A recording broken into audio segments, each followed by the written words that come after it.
Hello, petite vidéo rapide concernant l'installation avant d'aller se cacher dans le coin là-bas derrière. On a quelques petits éléments à brancher ici, donc vous l'avez peut-être vu déjà ou peut-être entendu, on a des pré-réglages qui sont faits sur la table de mixage et pour ça on doit avoir un certain schéma de branchement qui doit être le même. Schéma de branchement mais qui peut être personnalisé, hein. Vous pouvez suivre les petites feuilles de branchement qui correspondent aux deux configurations. Vous les trouverez à l'arrière, ça. Mais sinon, vous pouvez très bien personnaliser. Ce qu'il faut simplement voir, c'est que vous avez des micros dans lesquels on branche un câble. Ce câble, il va jusqu'à ce boîtier. Et sur ce boîtier, on vient se brancher dans une prise qui a un numéro. Le numéro est en bas à gauche de la prise. C'est pas en dessus, hein. Donc là tout en bas c'est la prise numéro 13, au-dessus c'est la prise numéro 9, c'est pas celle-là qui est la 9, c'est celle-là qui est la 13, hein.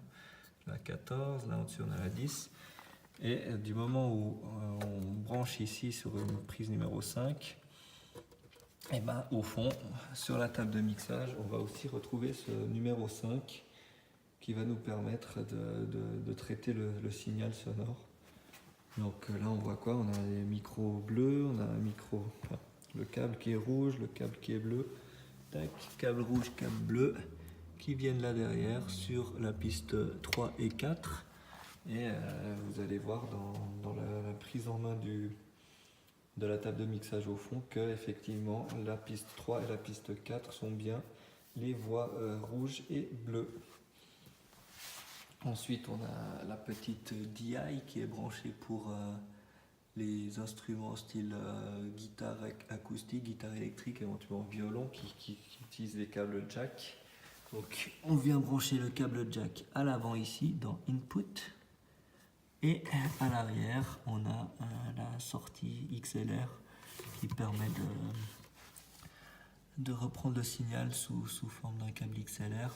Il y a des petits boutons, l'atténuation, là, dans notre cas, on a le premier qui est appuyé, le deuxième qui est laissé dehors. A priori, ça fonctionne assez bien comme ça. Et là derrière, les deux boutons, pardon, non, juste le bouton du bas, le ground left, là, GND lift, appuyé, l'autre, il n'est pas appuyé. Donc là, on laisse bien dehors.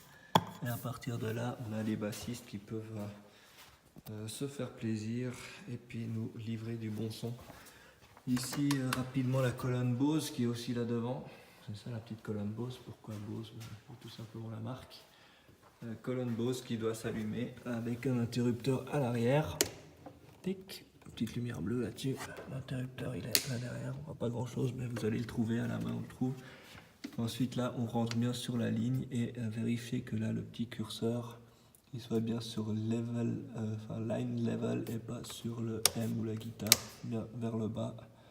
Et comme ça, vous n'avez pas de mauvaise surprise. Le son, le niveau là, plus ou moins à... Allez, c'est quoi, 11 heures? Je regarde comme ça, à peu près par là.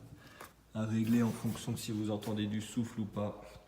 Mais là, a priori, si vous avez fait des branchements, vous vous assurez bien que entre ce qui est ici et ce que vous trouvez sur la table au fond, ça soit bien cohérent. Donc le micro qui est branché sur la ligne 3, vous le retrouvez bien sur la ligne 3 au fond, etc. Ben là, vous pouvez y aller et puis c'est parti, quoi. Allez, à plus, ciao.